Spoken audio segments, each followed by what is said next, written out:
Coming up on Mount Hermeneutics, because 2.5 hours wasn't long enough to talk about Paul, we got a little bit more. But this time we got Matt to go ahead and chime in, so keep it right here.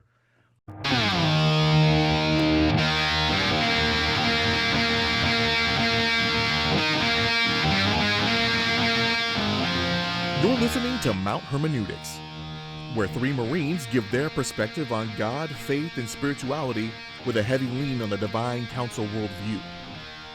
This is not your grandma's Sunday school, nor is it always for the Christian faint of heart. Nothing about who we are or what we say make us experts. But you better believe we'll have a take, and perhaps it won't suck.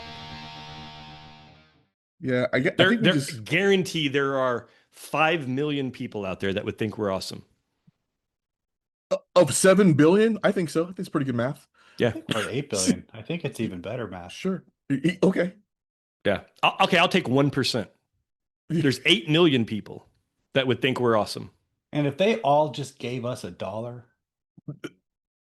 once a month, that's all we need. Which means we need more contact. We need yeah. We need more content, Brian. Remember that Mount Hermeneutics is free and available on all podcast platforms, to include YouTube. And if you're watching the video version of it, you're on YouTube. So go ahead and hit that subscribe button, hit a like and follow and bell and all the things, right? And if it's your first time with us, I'm Andre. That's Matt. That's Brian. Fellas, what's happening? Happy to be back. Yeah, good to have you back. Welcome back. Yeah, my screen looks different, so it makes it look better. I don't know what it is. I thought about sitting this one out so you guys could complete the circle. Talk about off the rails. That would get right. Just me and Matt talk about whatever. Well, there'd be no control if we were talking about Paul. Like Brian would come back like, all right, Brian, here's the deal. Like the Bible, we're just like going to reorder it. Books are in, books are out. Brian, there's like, a new disavow. So what'd you guys talk about last week? Paul talked about Paul. What were the high notes? Could you catch me up? Gosh, so much has happened since then. Dre, he said there was some rapid fire. Yeah. That went perfectly.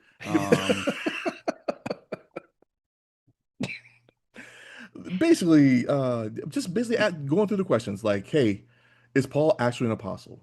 Okay. Do we believe his citing of Jesus? Does he have the same authority as the other apostles? And Brian made a case to say yes, he does, and I'm still not convinced. I had a thought about. I'm not convinced. Sure.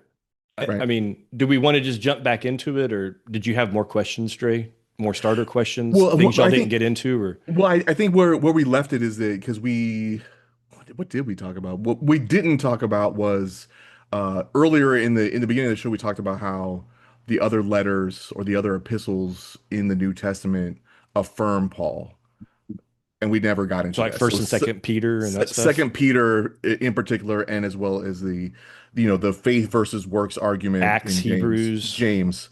So James and Peter are actually the pillars of the Jerusalem assembly, and then you've got Acts talking about kind of the same events that because we went over Galatians 1 and 2 pretty thoroughly.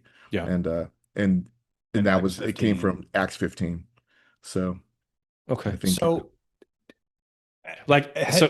mean, are we in is just a couple of clarifying questions for me, talking about all the other epistles. So are we in agreement Hebrews is not Paul, or do we think it could be Paul? Do we have an opinion? Did that get talked about? It did not get talked about. Okay. It did not. I don't think that Hebrews is Paul, but I imagine that anti-Paul people think it is because there's so much commonality in the It's Pauline Christianity. It's Pauline for sure. Yeah. It's just not. The question is, did Paul pin it? Right? Like, it's Pauline in the sense that Paul is a Christian and he taught Christianity. Like, I don't recognize the existence of any specific kind of Christianity called Pauline Really? So you Christianity. don't think the concept of grace alone is Pauline? Because he's the only one that ever said that. It's not Pauline. He's the only one who formulated it in that exact way. But and this James is kind certainly didn't say that. well, let me finish my thought here. I mean, everything Paul said, and as I said to Dre at the time, we could, for the sake of argument, completely disregard Paul as a handpicked, divinely inspired representative of Jesus Christ. Mhm. Everything that he did state his authority as an apostle, but everything he argued, if you look at the substance of his arguments, it's predicated on the Old Testament. He's he's referring to scriptures that are totally independent of Paul and explaining how all of these things were set up centuries earlier and have been fulfilled in Christ, so that he's really just kind of pointing things out so that once you see them in the Old Testament, you can't unsee them. And so you hardly even really need Paul. Like it But could, Except we, grace. Grace do isn't you anywhere in the Old do Testament. do you not be able to unsee it because Paul said it? Like if you I, never had Paul, would those scriptures be the same? No, absolutely I, not. I I mean, don't I I understand that objection, right. but yes, you do like, It feels like we look backwards from the New Testament and that Paul does all this clarifying, therefore modern Christianity or Christianity post the apostles minus Paul is Pauline Christianity. And by the um, way, to be clear before you answer that, Brian, I'm not. I mean, because I wasn't I wasn't in the conversation last week. I am not in an anti-Pauline position. Like, yeah. so anything that I'm saying, I don't want you to parse it as it's, I'm not trying to set up a rope a dope or like hit you in a gotcha moment. Okay. Sure. But to So your point that you raised earlier that has to be answered, this yeah, idea that grace is something Paul came up with. No, that's throughout the Old Testament. That I mean, Paul, the like you Old don't Testament is find, wrought with sanctification and burnt offerings and pain, penalized legalities. Like that's the whole Old Testament, and you got that, specifically Leviticus. and you have that throughout the New Testament also. But you have God calling Abraham by grace, showing his grace to Abram. You have the Psalms. Because he was uh, um, uh, I think we're gonna get there. observant. We're gonna talk about James tonight. We're gonna talk about James and we're gonna well the epistle specifically Okay. and how it relates to Paul and we're gonna Okay. talk about Second Peter. I think I'm I jumping ahead think because I feel left that out. I know those I have those angst. those I think those two epistles will probably take all night. So Yeah, um fair enough. so I'm gonna start us with rapid fire this Let's do time. it. Lightning round. Was Peter's purpose of his letter combating false teachers? Second Peter in Yes, particular. sure. I Okay. agree. Yeah.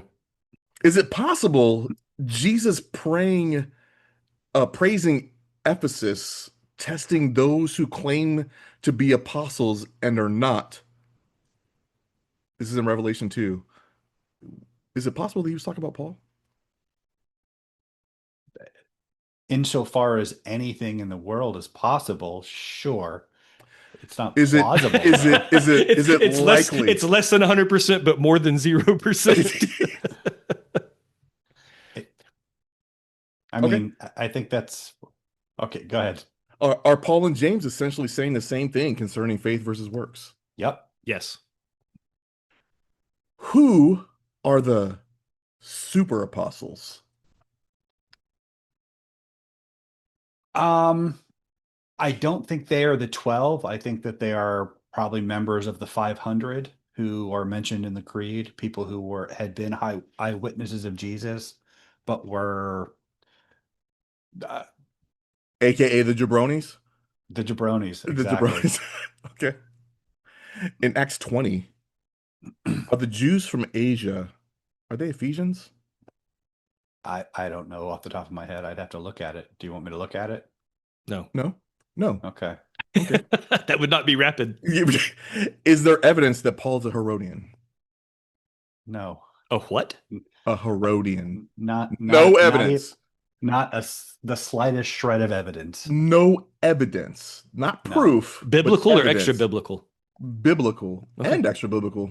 Well, I mean, Not even a little bit. Not even Josephus. Not even Josephus. Okay. All right, that'll do it for rapid fire. I won. Nice job, Brian. Nice work. So, in the first game, a champion. He's got the belt right now. Brian's got the belt. A not if Herodian is. not if all of his answers turn out to be wrong. I mean, so we can When has that ever happened? we can retroactively snatch the belt. Yeah. Put an asterisk next to his victory. Yeah, he was definitely on PEDs. He was on Bible PEDs. A Herodian is My PED is the Holy in Spirit. the family of King Herod. Oh, okay. Little Herod is actually what Herodian Interesting. means. So What's the basis of that question? what's the basic? So he was. I mean, he's a Pharisee. He claims it over and over. He also was kind of a herald of the Sadducees with his whole commission on jacking up Christians. Well, the Sadducees on the Sanhedrin, but not the Sadducees as a party. Okay, fair. On the Sanhedrin. What does that differentiation mean? So the Sanhedrin, it was the Jewish Supreme Court, the 72 elders who were, they were the body that condemned Jesus and handed him over to Pontius Pilate. Right. It's most of them were of the party of the Sadducees because a lot of them were Roman appointees, and the Sadducees were more friendly to foreign influence. And so, but there were Pharisees on it as well, because you kind of had to have some popular support from the people to legitimize it. But so I think what Dre is saying is that Paul himself was a Pharisee, but insofar as he was acting on the orders of the Sanhedrin, he was also somewhat representative of the Sadducees, is what Paul, I think what Dre was saying. Yeah. And so, I mean, Paul's entire I mean, the dynasty of Herod was not particularly popular among the Jews. He was an Idumean. He was from Edom, a descendant from Jacob's brother Esau. They weren't considered Jews. They were considered sons of Abraham, of course. They were Semites, but they weren't considered Jews. If Paul was maybe the most you could argue is that Paul had a relative in common or two. Maybe he was related to Herod, and I'm not even saying that he was. I'm just saying that's the absolute most you could stretch the evidence to allow, but there's no actual evidence that that's the case.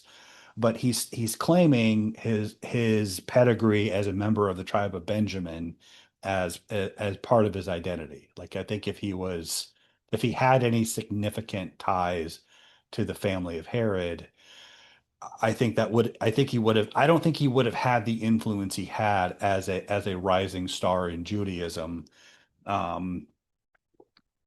if he had that competing identity. But so, was it not common for people to minimize one side of their family for the other?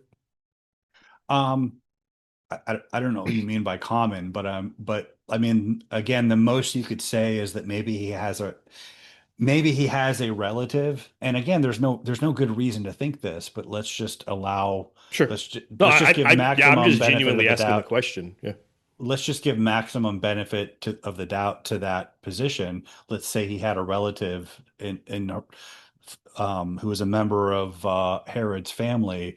He certainly wasn't trading on that relation. He was living his life as a Jew observant of the law of the tribe of Benjamin, and that was his identity. And so it wasn't being he didn't have any particular loyalty to the family of Herod that would have motivated his actions, is my point. Or that he would claim, or that he would say out loud. I mean, no one would say that and try to be in the position he's in until all of a sudden there's a riot that breaks out and they want to stone you to death. Then it's time to speak up. Well, that's when he said he was a Roman, right? Versus But something where else. did he get his citizenship from? Why was he Well, born a Roman? Well, is this, I mean, there's I lots of mean, ways to get your citizenship, of course, yeah, right? but like, is this really like a topic that warrants this much attention? Like, is there, like, does the scant possibility that he was related to Herod in some way, that what does that really matter? Like, why are we camping out on this so much? Because we spent some time on it last week. But so, like, why is this so important to you? He's the deep state agent. Deep state. Yeah, I only asked a clarifying question because I didn't know what a Herodian was, and this Yeah. just led us into Right. us into a natural conversation. I'm just curious. Like I'm over here learning things. I don't know. So no, I don't think he was a Herodian. Okay. So do we have any other was that all the rapid That fire was all the questions? rapid fire. Yeah. Okay. Yeah, I said that completes rapid fire. Did you miss Okay. that part? It's okay if you did. I guess I Apparently did. you did. Yeah. Apparently you did. Just thinking about Herod. So Freaking Herod. Fucking Herod. Paul's a Herodian agent. so from our discussion last week, did it move the needle at all for you as far as where you stand on Paul? Did it No. not at all? No, because I think, and this is really good content as I'm contemplating, like just like Matt can edit that out. yeah. Now he has to edit you saying Matt can edit that out, and now he has to edit me saying Matt can edit that out, but you said Matt could anyway. Yeah, but it's all in the same convenient Stop chunks. replying to all. Right. I I find it odd.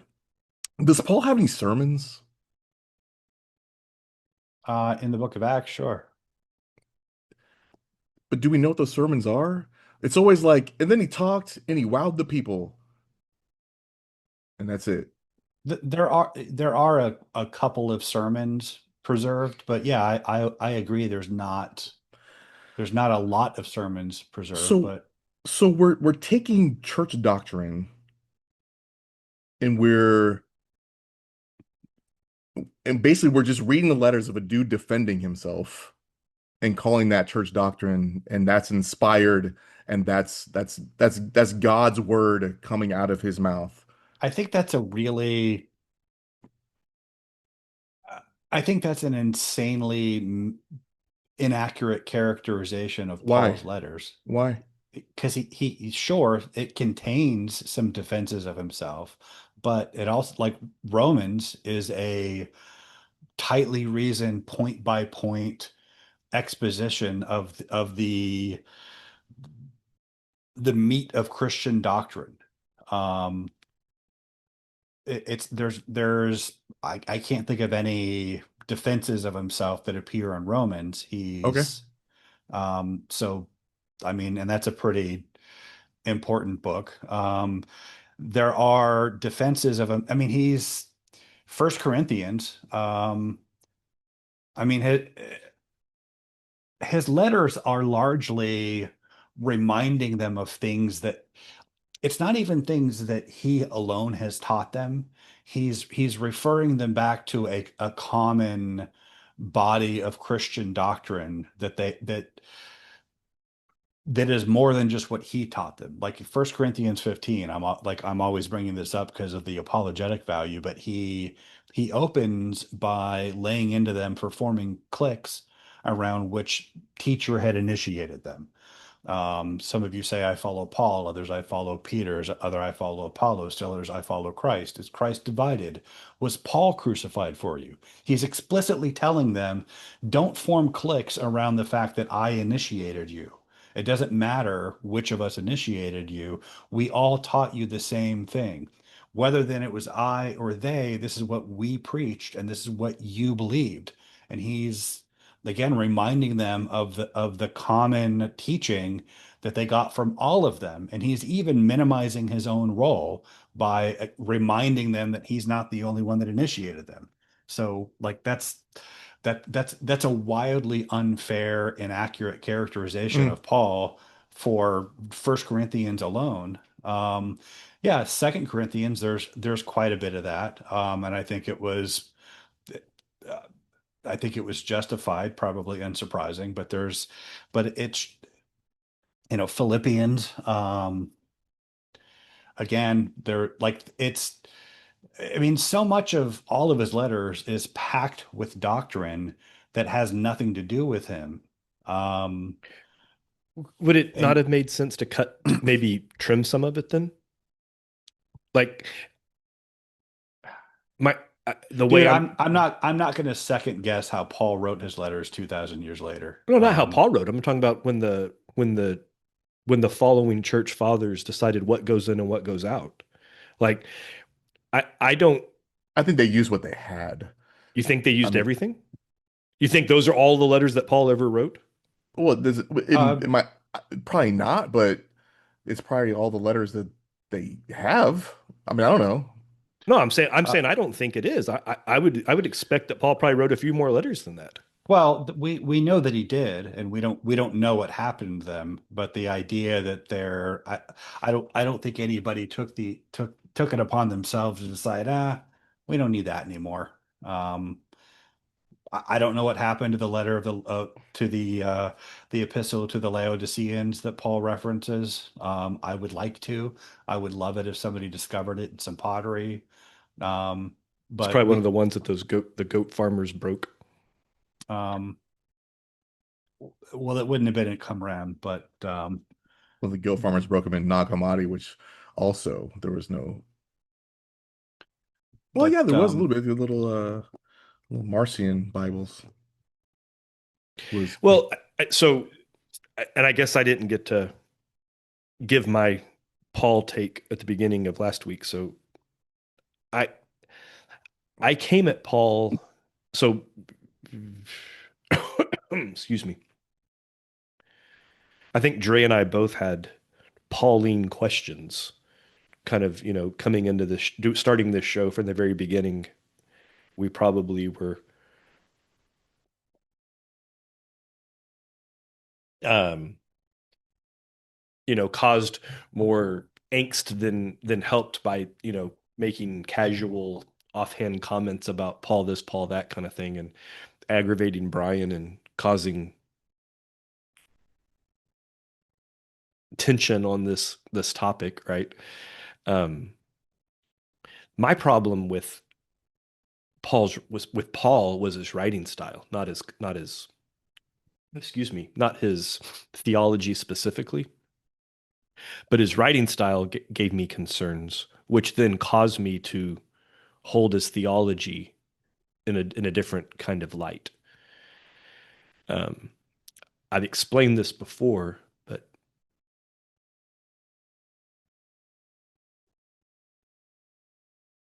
I've been sick since last Wednesday. you're going to have a hard time editing that out. I know. I think I'm okay. I might need to go grab something to drink here in a second. Let me see if I can get this thought out. What the problem that I had was around style, and I've expressed it in the show before, but to make sure it's in this part of the show for completeness, Paul's the only author that says me more than he says Jesus or God or makes references to other people.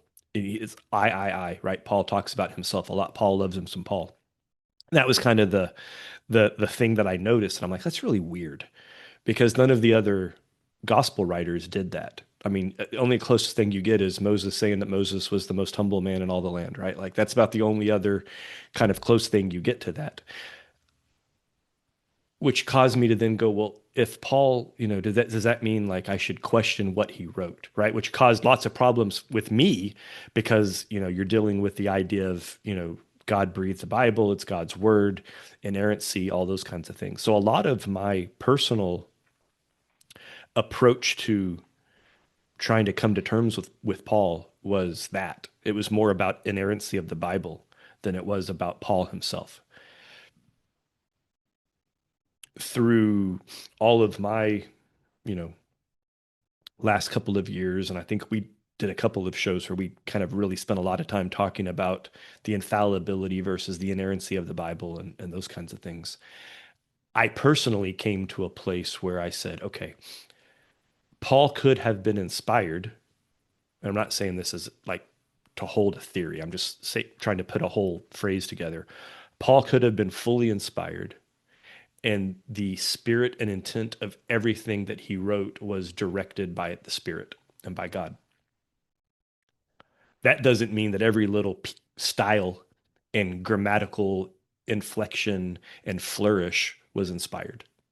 And once I became comfortable with that kind of duality of the human can be fallible, but the message is not, then that allowed me to look past my own misgivings with the style in which Paul wrote and allowed me to just focus on the message that he was trying to get across. I don't know if that makes sense, but that's I came through all of this a while ago. It left me with a different set of feelings that says, okay, I still can't not see the things that I see because I've spent so much time being highly sensitized to them. But now I see it more as a human that was writing things versus using it as a reason to discredit or disregard theology. So that's kind of that's my whole thing with the Pauline writing within the New Testament. Okay. Dre, I don't know if you and I have had that direct conversation, if I've explained all of that or not. A little bit, not all of that, but I've kind of the gist. Yeah. I've gotten that before. And I don't know if you heard the beginning of last week or not, but I edited, definitely, but I didn't hear it. yeah, I came at this with a reference. Like I'm I not did hear your disclaimer when you were I'm starting not it. Yeah. trying to offend anyone. I'm on my own personal journey on this thing, which is why Brian asked me if it moved the needle or not. I assume that's why he asked. Um, and to me, this is a huge figure in the religion following the God that I believe in. So, like to say anything disparaging at all about Paul of Tarsus is, akin to, slapping Jesus and blaspheming God. And I realize that, which is why I come at this more asking than accusing. Um, there's just things that don't sit right with me. And I there's a one of the things is like why you have to tell me so much that you're not lying? Anybody who's telling you a story or defending himself and he says a few times, "Hey, I'm not lying." Well, now I'm zoning in on the word lie, or this some of his humble bragging and disparaging boasting as he's boasting. I Yeah. I take Those are all the same things that I picked up I on. take issue with that. I think that Galatians, especially, I think there's a rift in the Jerusalem assembly led by James, Peter, and John that they had issues with him, and because he's defending things in his letters, I don't know what they thought of it, and or what the riff really was. I think we touched on the circumcision crew, right? And then the men came down from circumcision. Well, if you read was it Eusebius? The fourth The, century the church father or yeah, church when historian. or no, there was and some Roman people also like when they talk about the the circumcision folks, they're speaking of the Jerusalem assembly. So there's no difference between the circumcision people that came down to Galatians and James and the pillars Well, of the assembly. I don't I I, I don't think that's accurate. why? Um the in Acts 15 where it talks about certain people came down from Judea to Antioch and were teaching the believers, unless you were circumcised according to the custom taught by Moses, you cannot be saved. Yeah, Jerusalem is in Judea. That doesn't necessarily mean that the Jerusalem church itself, led by James and under his guidance, is teaching that Gentiles have to be circumcised. Just people from Judea. Um, it yeah, Paul identifies the people who influenced Peter as men who came from James, but it's well, let me put this to you. Um, let's say I agree with you for the sake of argument, which I don't, but just for the sake of argument, there is such a thing as Pauline Christianity, as distinct from the Christianity taught by James and Peter and the 12 apostles. What is that? I don't know. What are Yeah. the specific differences? Yeah. Primarily, it's salvation is through grace, not works. And And secondarily, wasn't Paul the one to push back and say you don't need circumcision? And Paul was the one that to explain that the that Well, the I'm ask I'm not I'm answering the question. I know, but I'm not asking what Pauline Christianity is. I'm asking what non-Pauline Christianity is. What And it get rid of Paul. I'm telling you, these are the things that would disappear. You would lose grace, say you would lose salvation by grace alone. That would Okay. be gone. And you would lose the teaching that the tribe of Abraham, the seed of Abraham, follows those that follow Christ.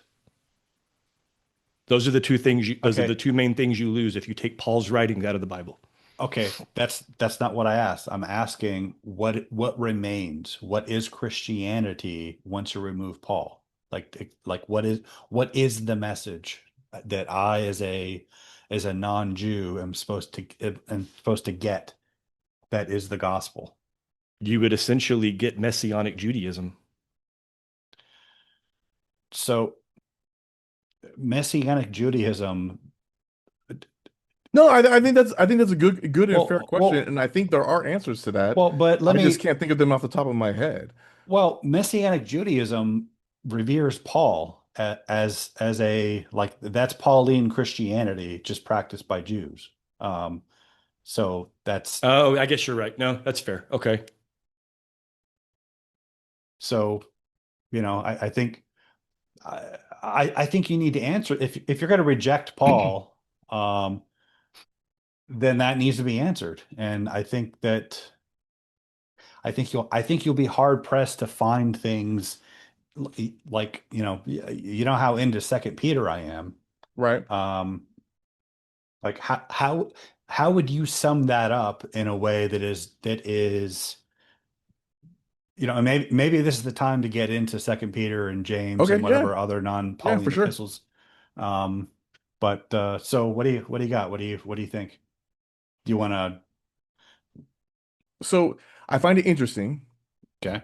that it's this is Peter refuting the whole purpose of the letter is combating false teachers. And the only name he mentions is Paul. Okay. This is, why? Like, why does he mention Paul? Is Well, do you want to read the part where he mentions Paul?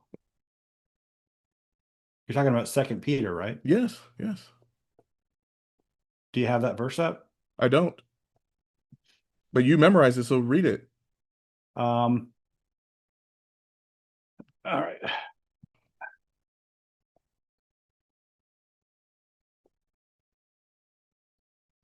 So then, dear friends, since you are looking forward to this, make every effort to be found spotless, blameless, and at peace with him. Bear in mind that our Lord's patience means salvation, just as our dear brother Paul also wrote you with the wisdom that God gave him.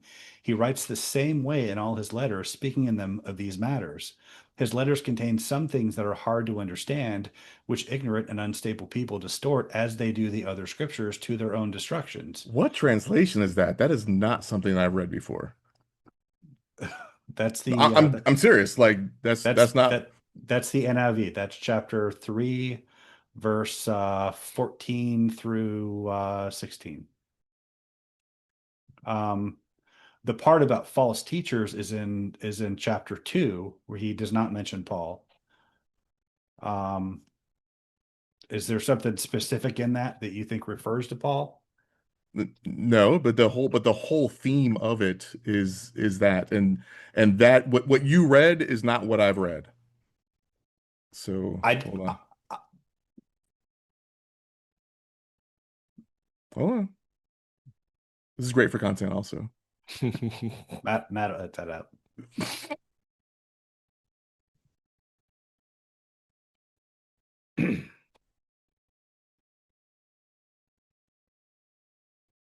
Yeah, NAV says it. Okay, yeah. So Second Peter, he's pretty on board with Paul. But to go back to your earlier question, I had to find my notes. Christianity, specifically Protestantism, without Paul, we'd have a couple of key things that we would lose. You would lose the concept, the entire concept of substitutionary atonement. That was Romans and Corinthians is where that's referenced. The Holy Fundamentally Spirit's role. disagree with that, but okay. Okay, I don't know where else you'd find it because those are the only two places that it's mentioned. The Holy Spirit's role in salvation, like how, you know, that whole machination is Romans and Galatians, and the inclusion of Gentiles. That's the comment that I made about the seed of Abraham, the Gentiles being, part of the church or part of the family, kind of loses its anchor. All of the Reformation roadmap's gone. So all of Reformed Christianity would disappear, but that would be okay. Everything you just said is insanely wrong. Okay. So Um, show me where else it is. the salvation by the Holy Spirit, Yeah. the entire Gospel of John is about that. How Um, it works. I'm talking about the whole like um uh Substitutionary atonement. yeah. Um, well, that's throughout the Bible. Like that's like you It's can't. inferred after it was called out. But you have kind of like we were saying earlier, that some of these things you have to have an anchor to say this means that, and then everything else makes sense. Like if you don't have John saying before, in the beginning was God and word was with God and God and the word was God.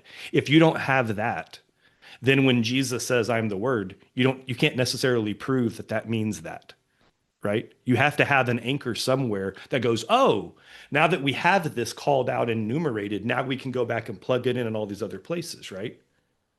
Um, Substitutionary atonement is like that's the entire theme of the book of Leviticus. Um, and like you have them offering this, I mean, the whole Day of Atonement, it's about putting your sins on the sacrificial goat. And Yeah, it takes. but I agree. I want to cut you off. You've said this, and I agree with all of that. But Jesus standing in as substitutionary atonement for us is only talked about by Paul. um It's not like they were saying in Leviticus or in one of the prophet books that when the Messiah comes, he's going to die for our sins. Like those words yeah, aren't said. that's those exact words are said in Isaiah 53 and numerous other places that I could dig up right now. But um like I said, Paul just kind of points out what's already there, but the whole scheme of the Bible from from Genesis to the entire Old Testament, it's all about building up, explaining the rationale and setting up explaining the needs and the conflicts that the Messiah is going to resolve.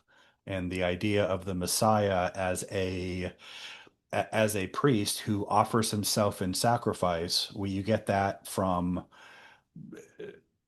when, again, the broad themes are set up in the Torah, and it all revolves around the book of Leviticus, which the point of which is to establish the necessity of sacrifice for God to dwell in the presence of man. Okay. So Um, so without going down that rabbit hole and digging up all the verses, because that's always great content. Assume all of that's right, right? And I saw that. I'm not saying it's not. I'm just saying, like, let's just put a pin in that concept. If everything that Paul says is just restating things that were already explained and known, then why does Paul's writing need to be in the New Testament? um, yeah, we needed him to make it explicit. But once you see it, and that's what the Old Testament's about, um, it's like, why do you need a church at all if you can just read it in the Bible? Like, you need a teacher to show it to you. But once it's been taught to you, now you know it. I mean, it's good to review. Um, but as far as you said, substitutionary atonement, Mhm. we only get that from Paul. I'm pretty sure we get a ton of that in First John. Um, he died for not only for our sins, but the sins of the whole world. I don't have the exact verse brought up, but First John is pretty much all about that. The indwelling of the Holy Spirit, that's also there. What are the other concepts you mentioned that you think we lose with Paul? The Gentiles being the seed of Abraham. I just read in Psalm 47 today. Um, and I was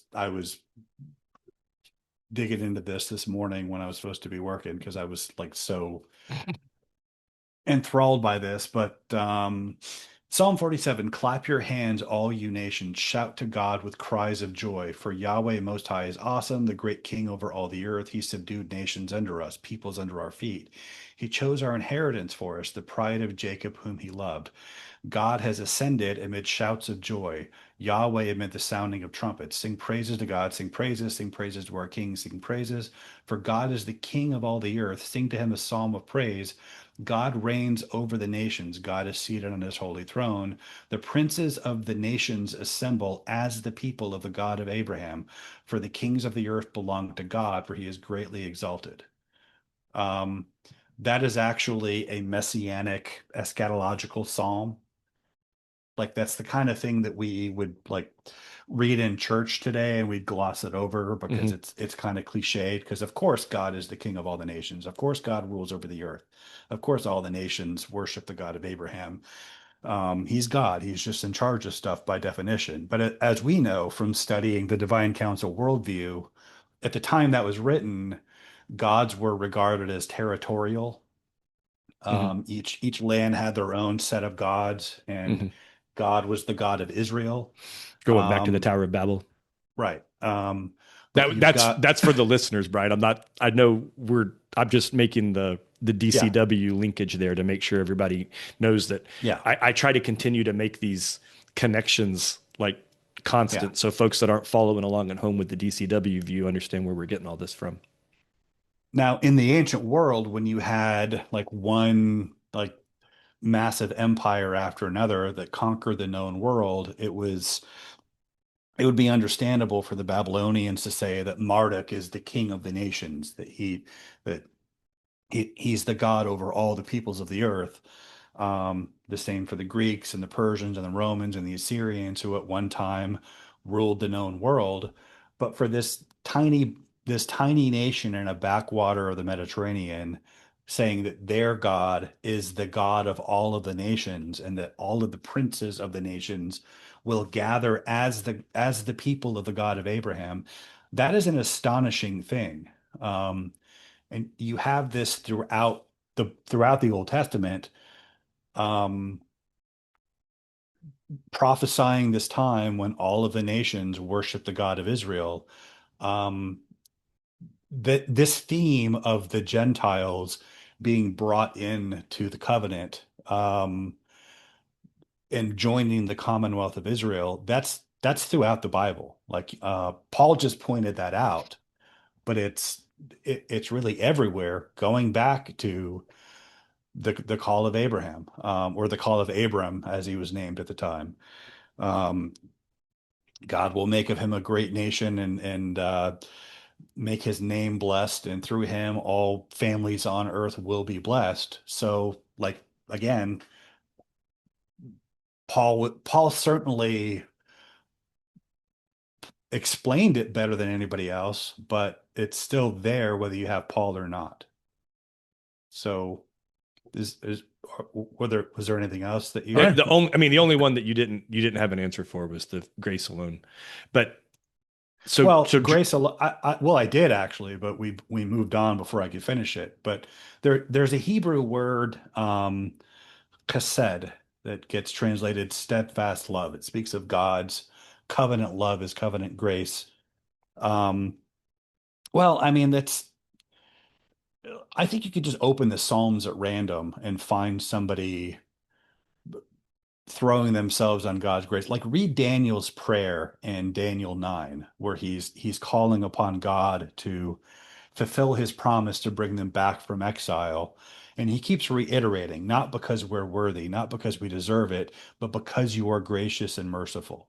Um, that is salvation by grace through faith that you're getting from the prophet Daniel. And you have the same ethic, you have the same mentality and posture before God throughout. You have that with David and Abraham, Isaac, and Jacob, and Moses. Before the law was given, Moses is appealing to God's grace. I just read Numbers 11 today, and it's you have salvation by grace through faith as an underlying theme to that. You have, and it's actually it's interesting, and it parallels to John 3, which is, for God so loved the world, he gave his one and only Son, that whosoever believes in him will have everlasting life. So salvation by grace through faith is in John chapter 3, and it's paralleling Numbers 11, no, where I feel like I feel like that's a little bit of a stretch. I mean, you can read that into it for sure, but the difference is that the entire community, the all of Judaism, from the the way that everything is discussed, lived in a world of legality, right? Where everything was, they were negotiating. They were, well, because of this, that, and the rules, or all of these rules are written down, and as long as you meet all the rules, you're good. And that was there was clearly a lot of anti-rule conversation that Jesus talked about specifically, right? Like he had a lot of his preaching that was, your rules, but following the rules won't get you there. But he never explicitly said, and however, comma, this is how you get there. He said, through me is the only way. But he didn't say, only because Yahweh is so gracious that I'm here, right? He just said, I'm the way, the truth, and the light, I right? think I I'm think not you trying should to be, go. I'm really not trying to be adversarial, but I feel like when Well, Paul went out of his way to say it, and he said it a bunch of times, right? And it's clear yeah. he's the only one that did that. Everybody else was talking over here and talking over here, and talking about this, and Paul was like, no, like, knock it off. It's only through grace. Um, And I'm not saying he's wrong. I'm just saying he was well, very unique in that. and but I am saying you're wrong, and I think you're misreading the entire rest of the Bible if you think that's unique to Paul. Like the Sermon on the Mount, like, no, I will agree that Jesus at no point in the Sermon on the Mount says that formulation of salvation by grace through faith. Right. But if you read the Sermon on the Mount and you understand what he's saying, which I would be happy to explain, he's setting up a standard of the law to explain how none of you are justified by Correct. keeping the law. Correct. Yeah, Um, absolutely. but God is gracious. Be perfect as your heavenly Father is perfect, who loves everyone. Right, which you can't be. Well, Be perfect. Like you can't be perfect. well, so Jesus was calling us to an impossible standard. Well, by the way, like we should define the word perfect. And Biblically at, perfect versus legally perfect. Yeah, I well, know. no, the Greek word there is from telos, which doesn't mean sinless perfection the way that we think of perfection. It Right. doesn't mean absolute, like, moral flawlessness. It means Pristine flawlessness. it means completion, being Right. mature, being functional. As So be designed. right. Yep. So but the point of it is that the law is not there as a set of instructions for how to be righteous. It's there to Right. show you that you cannot be righteous. Right. Yeah. That I agree. that the but the point of it is to show you your sin, that you are totally dependent upon God's grace, which you receive by faith. If you have faith, God will give you his Holy Spirit to give you a new nature so that you can keep the law, so that you can not keep the law in the legalistic sense of following an external written code, but changes your nature so that you don't need to be told things like don't murder and don't steal, don't No. commit adultery or I swear all, falsely. all I'm trying to say is that Which all of what I just said is identical to what Paul said when he said salvation by grace through faith. no, no, that's not the same thing. What I'm saying is that it's relatively a straightforward and simple read to retroactively reread all of the verses that you're talking about after having read Paul's letters. That's what I said earlier. Okay, That's well then that's what and, are and again, maybe that's why it was there, right? Like I asked a question earlier, like if it's all in the Bible before, why do we need it? And you said so that you can have it clearly laid out in front of you. And so fine, and that's why it's there. But then you can't say that and then go back and say, and it was all there before, and we didn't really need Paul's letters. Like I'm fine with it needed to be there so that we understood it in black and white, so we could go back and reread it with that understanding and then go, oh, that's what he meant. That's what he meant. That's what he meant. Sure. Like I'm cool with that. I think that makes sense actually. Again, like I said, I'm not coming at this from an anti-Pauline point of view. I I tried to pull it all apart way before from an well, anti-Pauline point of view, but I think it all makes sense so packaged up now. are so you're not arguing that there is a distinction between Christianity and Pauline Christianity as if they are different things. I think there's a distinction between what Paul taught in the Bible and what everybody else was teaching this explicitly. Yeah. I think they homogenize and I think it collectively makes the whole story. I think Um, without Paul's writings, I don't think you and I and Dre sit here today and have remotely the same beliefs about what the Bible was teaching us if Paul's books were never included. um, I think we would word things differently. I think the church would have had to have struggled harder to come up with these things. But the Christianity taught by Peter and John and James is the same Christianity taught by Paul. Um, we would have perhaps different phrasing. Maybe somebody along the way would have stumbled across some of Paul's phrasing um, by getting it from John and Peter and James. But no, in substance, it would be no different. I, I I disagree for the reason that that's why his writings were included. Like I'm actually coming at this from the position of God realized we needed Paul's writings and that's why they're in our Bible. I genuinely don't think we would get here without them. And I think it's good that we have them. Well, let me put it this way. If we had a different Christianity without Paul, We would not have Christianity. it would have been based on misunderstandings of, Right. and like, and I'm kind of agreeing with you in a qualified sense. Like the vast majority of Christians think that the entire point of the gospel is to get you to heaven as a disembodied soul or spirit when you die, which of course is found in nowhere in the Bible. So yeah, if we've misunderstood it to that extent, With the things even telling with us what it even with, says. Yeah, yeah, that's all I'm trying to say. okay. Like that's genuinely what I'm trying to say. And I have a reason now that I've said that. So I tried to take the conversation in the path of, you know, what you know what is it that Paul brings to the table, right? And this is what I think he brings to the table. I think he brings genuinely a way to synthesize some of the seemingly disconnected but not previous writings and teachings. And I think Paul's ability to, the way he said the things that he said, makes the glue exist to pull those together. Having said that, Dre,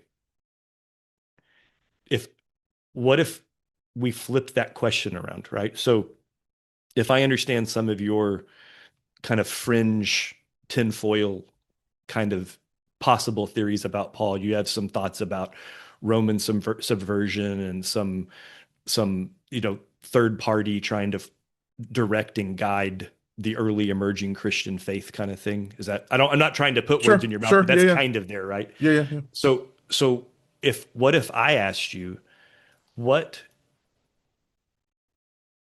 given what the conversation that Brian and I were just having, is there a way that you can see Christianity being directly subverted if you were to pull Paul out versus leaving him in the way that he is? Like, because of, assuming Brian and I didn't miss anything, you didn't jump in when I was kind of throwing out my points, but with the idea of faith without grace by faith, salvation by grace, I'm sorry, salvation by grace through faith, or even the Abrahamic seed conversations, or any of those other things. Like, do you feel like those key issues? Well, first, I don't want to guide you. Do you feel like those are the key differences that Paul brings to the table also? Do you agree with kind of what me and Brian said? And then if you do you think that? So I'm gonna go back to your question. Do you think that it could be subverted? Yeah. Yes. Do you think it was? And now that's what I don't know. Right. So that's where I am. So I think that it can be subverted. So if somebody could articulate points and go back and make those points and draw those lines and use the same scriptures, Sure. And James is like in the book of James, he uses the same scriptures as Paul does. So when I ask the question, are they saying the same thing? Well, then why did James write the letter if he wasn't kind of refuting something, or was he affirming something? So did he write it as like, hey, I know there's all these things we're talking about Paul, but hey, no, Paul's one of us. I think so. I think he was writing it as a supplemental. I don't think it was either. I don't think he was refuting or affirming. I think he was saying that, but oh, by the way, you can't just sit back and go, yeah, I believe and I'm good, and that's it. Well, I think he was saying exactly what he said, that I'm not here to, I'm not because arguing because with some Paul. because what Peter says in Second Peter, like, and some people misconstrue what Paul is saying. James is like, so don't misconstrue what he's saying. Right. That's exactly what I think he was saying. You need to do the work and stop being fucking lawless out there in Corinth. Exactly. I mean, look at how much Paul had to admonish those people that were getting jiggy with it and whatnot out there, right? Like they were doing some filth, slander, and filth, and seemingly doing it under the auspices of what they thought they had been taught, right? So clearly there was a lot of I don't have to do any of that misunderstanding stuff. I going don't have on. to do any of that Jewish stuff. All I got to do is just Right. believe that Christ died for my sins, and Yeah, and that's why James was like, "Come on now." Hold on. I think we should define what we mean here. When, like, I don't have to do any of that Jewish stuff. What do you mean by Gentiles, circumcision? Yeah. right, and works of the law, and so all the things that sacrifices that the world hates about Jews back then. So are you suggesting that James was writing his letter to impress upon people that no, you do need to be circumcised. No, you do need to No, eat kosher. no. But is that what you're implying, Dre? Or No, like I'm saying you you asked why do you we have to think he have wrote the letter? you have to do works. You don't get to just do whatever the hell you want. And I kind of do think that there's because in Acts 15, and we talked about this last week, it came to say, hey, circumcising people is too hard. Like that's dumb. Like why would we do that? Right? The new circumcision is baptism anyway. Ask your boy John the Baptist. Right? So and then James is like, okay, cool. You can go out there and teach those Gentiles, and here's the four things that I want to be impressed upon them. And then I think he mentions, and then Moses spoke every single week. So by I infer from that is the more you get, the more you're going to learn, and the more you're going to believe that us, the Jewish way, is the right way, and you'll probably circumcise yourself anyway. I think we should read what James actually said and see how it matches up with that. That Well, is I'm that talking about fair? Acts in that point. But yeah, okay. Will there be a would there be a conflict between I don't know. could um all right, so what did he say? James 2. What good is it, my brothers, if someone claims to have faith but has no deeds? Can such faith save them? Suppose a brother or sister is without clothes and daily food. If one of you says to them, "Go in peace, keep warm and well fed," but does nothing about their physical needs, what good is it? In the same way, faith itself, if it is not accompanied by action, is dead. But someone will say, "You have faith, I have deeds. Show me your faith without deeds, and I will show you my faith by my deeds. You believe there is one God. Good. Even the demons believe that and shudder. You foolish person. Do you want evidence that faith without deeds is useless? Was not our father Abraham considered righteous for what he did when he offered his son Isaac on the altar? You see that his faith and his actions were working together, and his faith was made complete by what he did. And the scripture was fulfilled that says Abraham believed God, and it was credited to him as righteousness. That scripture came, it was from before Isaac was born, by the way. Credited to him as righteousness, and he was called God's friend. You see that a person is considered righteous by what they do and not by faith alone. So James, and let me know if I'm sure you'll tell me if you disagree with me, but James is kind of fluctuating between two different senses of the word faith. Um, there, the faith alone that he's condemning is just lip service, just or mere assent to a set of propositions. But he's making the point that Abraham showed his faith. That's why that was the meaning of offering Isaac. This was to Mhm. show his faith. You say you have faith. I show you my faith by what I do.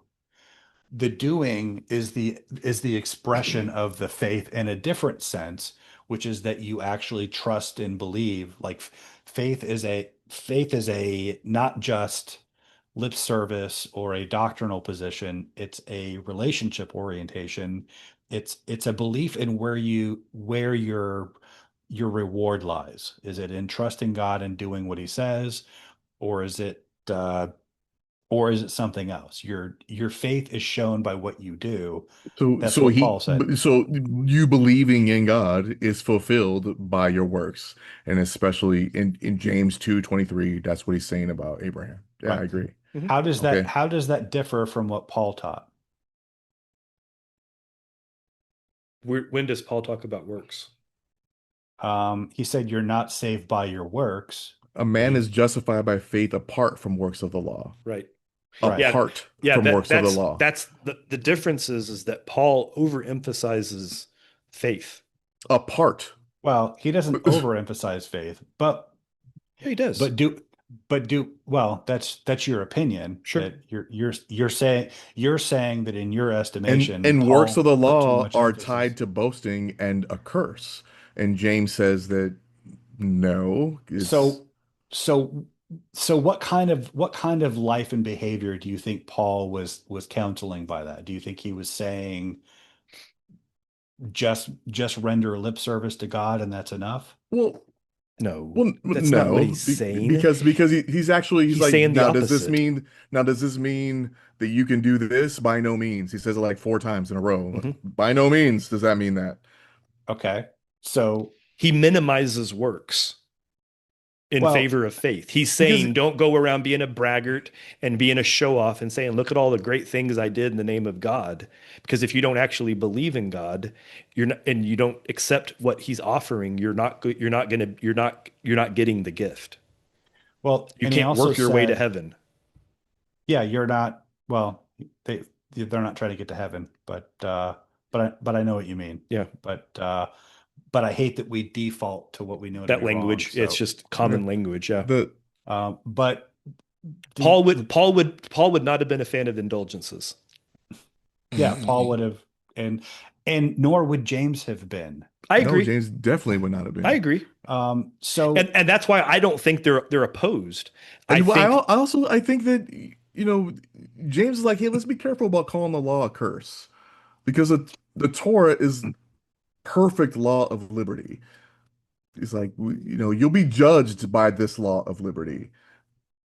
And he just makes, I think in James 2, 8 through 11, he talks about the royal law and insists that love your neighbor as yourself. This must be kept. And the law, do you think he disagreed with Paul on that? so I don't know if he disagreed, but he's definitely adding, saying, no, no, no. There, no, for real. Works is like for real. That's how you're judged. Not it, a, like I said, I think I read the difference between the two is it's not conflict, but they're not saying the same thing specifically. They're preaching two sides of the coin. Because I mean, look, for Christianity to be real, Paul has to be correct. Um, I agree. but having said that, James certainly speaks more in Jesus's language, the fruits, right? Christ talked many times about the fruits of a tree, and that's how you judge the tree and all that kind of stuff. And that's what James is saying. James is saying, I'll know if if you actually have faith or not based on your fruits. And that's a different messaging than how Paul taught it. That doesn't mean either was wrong. They're not diametrically opposed concepts, but they're definitely speaking to two different perspectives. That probably had to do with the perspectives of the audiences to whom they were speaking, because they clearly weren't preaching to the same kind of person with the same mentality. And I think that's a big part of it, because I don't think James would have had much traction speaking to a bunch of, you know, religious Hellenistic. Jews and telling them, don't worry about the law. They'd have been like, what? Like, you're the next one to get, like it wouldn't have been very useful for him. So I think some of that has to be taken into consideration. They were preaching to different people. And I think that's why there probably was a little bit of friction between the two of them, because their styles were wildly different, because they were speaking to wildly different humans. I don't think there's actually a shred of evidence that there was any actual friction between Paul and James themselves. Um, There's not any Dre- direct evidence. It's inferred evidence. well, it's yeah, you have to infer it. Sure. I mean, you have to imagine a particular scenario going on behind the scenes to frame Galatians in order to bring all these charges against Paul, I, and to invent this conflict between him and James. I, Um, but I would follow that up with, does it hurt anything if there was friction between them, as long as they worked it out in the end? Um, it hurts it hurts something if we take that to mean that they were preaching different messages, that the Christianity of James was a different Christianity than that of Paul. Now I will be the first to point out that in the early days they were struggling to understand the implications of it. Like we often Yeah. talk about them like, they're apostles, so they were just instantly downloaded with all of the answers. But if that was true, then Peter wouldn't have needed to have the vision where he saw the animals lowered on the sheets, God telling him, "Get up, Peter, kill and eat," and he was Jesus wouldn't have called him Satan and told him to get behind him if he had got it that all right. Like, no, that I agree with you. Well, These yeah, I guys mean, were they were like 3 fallible. years worth of getting taught, and they probably come from kind of the same community for a little while They too. weren't Like they weren't uber scholars. They they were a were, bunch of like normal dudes that just and started following this guy around, and he's trying to and teach them some high level stuff, and they're probably a little dense. and Paul actually was an uber scholar, though. But also, I think he probably had a learning curve as well, Sure. but he also had instruction from the Lord supernaturally. But like, Dre, I just want to make sure I understand your position. Do you think that James and Paul taught different things, like different incompatible things? well, not according to this, what we have in the Bible. No. Okay. Well, Like I'm not trying to trap you. I just want to understand your position. Um, well, I think you asked him a loaded question, Brian. If I'm to be fair, you asked him. how is that Hey, loaded? let me explain. You started to ask him. You asked him a more simple question. Do you think they taught different things? And then before he answered, you said, "Do you think they taught different incompatible things?" I would argue Yeah, that to the point I that I was was making earlier, you can teach different things that are compatible. that's why I I clarified know, the meaning of I know. different. Like And like so, the but my point is point was do you didn't give him the chance to answer the first question. And I think it would have been more interesting to ask him, do you think they taught different things? And if he said yes, do you think they were incompatible? And then he could have said no.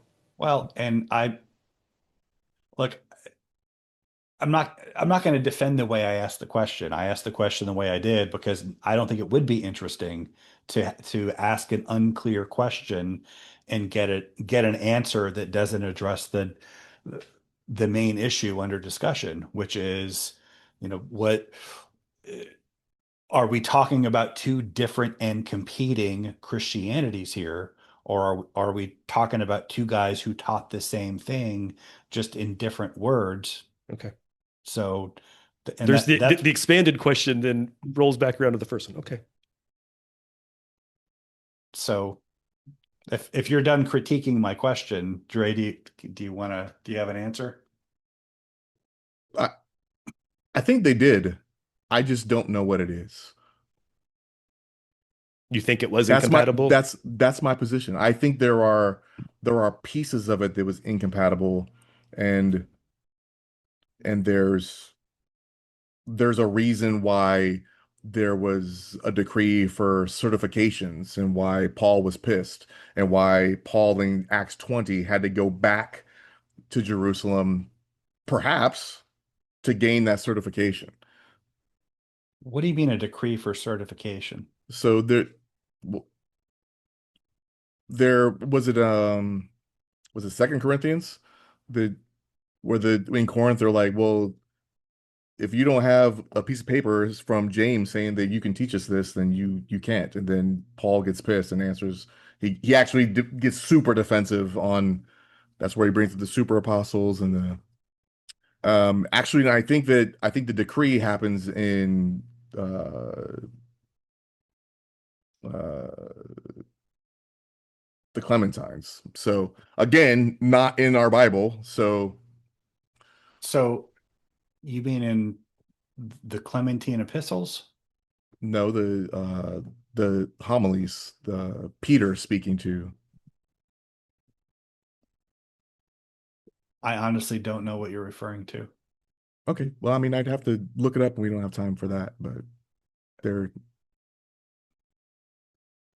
there is a passage that I read. I think it's in the homilies that says, "Hey, listen, it's getting a little weird out there. Unless it comes from me, then it doesn't come." And also find it strange that on the way back, so Paul is, so maybe just the people in Ephesus just friggin' hated him. And so he skips Ephesus because he says that he's out of time, that he's in a hurry to get back to Jerusalem. But he goes past Ephesus, and then sends elders to go get elders to bring them back to him so that he can confer with them. And then when he shows up to Jerusalem and the riot happens from the people from Asia because they were pissed about him bringing a Greek into the temple. Um, because they think he brought a Greek into the temple when he did not. Um, but uh, I'm trying to understand, like like you have all of these suspicions of sinister intentions I no, and I really don't have well it's not sinister intentions. It's I think there was a guy that genuinely believed what he was saying. It's not sinister. I think that there was a disagreement with the Jerusalem assembly and him. And I think that it caused a rift. And I think that Ephesus was kind of a big one. When they recognized him in Jerusalem, they wanted him dead. Um, well, but the whether it was they whether it was a misunderstanding or not, but I think that but Galatia was a big deal. I think that and it's a bigger deal than what we're making it. And I also think that those are firsthand accounts from Paul's angle, and then Acts is kind of a pro Paul glossy of those well, sure, it was events. written by Luke, who was his Yeah. companion. That's not that that's not unreasonable to think it would be pro Paul, but what like you're presuming all of these negative things about Paul, and I'm trying to like understand where that's coming from. You seem to have this story in your head about what happened, and you're just sort of presuming. I mean, yeah, I think you are presuming bad intentions on Paul's part because that's the angle that all of your characterizations take. Okay, well then you It, misread me, and that's okay. I I don't think it's bad intentions. I think they just disagree. okay, so so why but this whole thing is about you not trusting Paul. Like you're not presuming And I against said this James. last week. I said if you had to ask me if there's a rift and I had to choose between Paul or James, Peter, and John, which way am I going? I'm going the same way that Peter, Barnabas, and the Jews from Assembly went. That's what I said. Now, do I know all the ins and outs? No, I don't. And do I know that, what that actual fight was about? It was something. Um, well, I don't think it was something beyond what we're Of course you reading don't. about. Of course I don't, because Oh, there's no evidence for it. There's no okay. reason to think that. If there is, I'm asking you to like show me what that is. I'm totally open to hearing it, but you're not giving anything other than kind of No, I know. I insinuations. get that, and I don't have it. So, Yeah.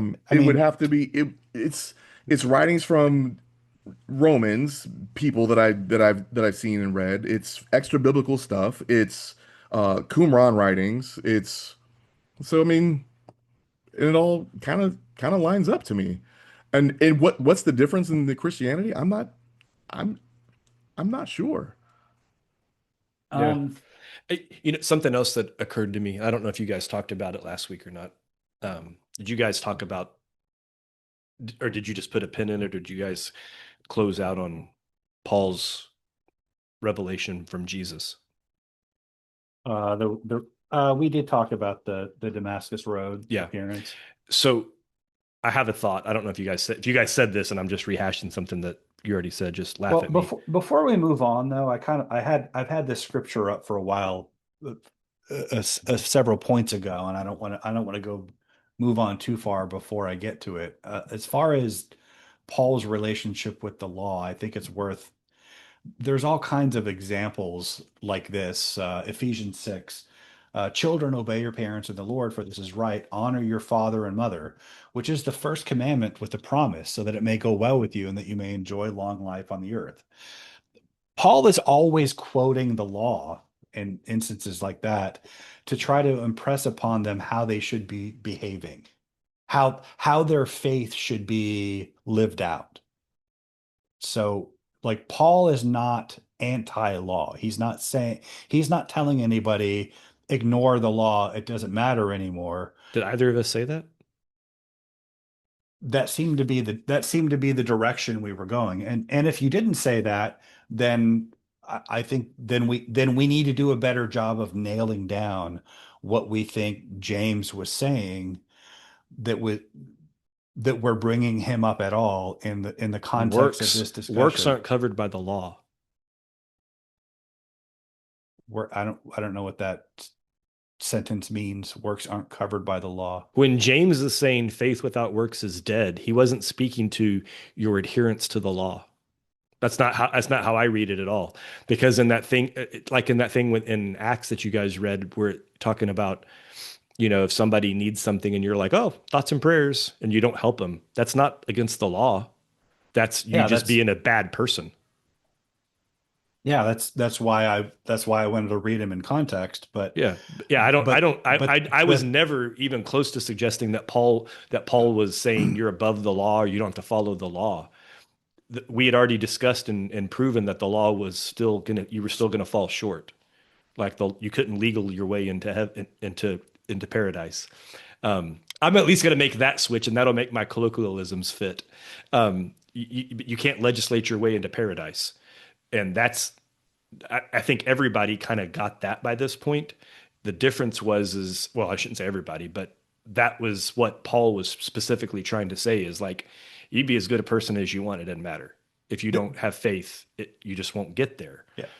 And and I think he was over rotating. So I think James was writing his letter as a addendum or a 2.0 to what Paul was writing. He was like, yeah, what he says is right. However,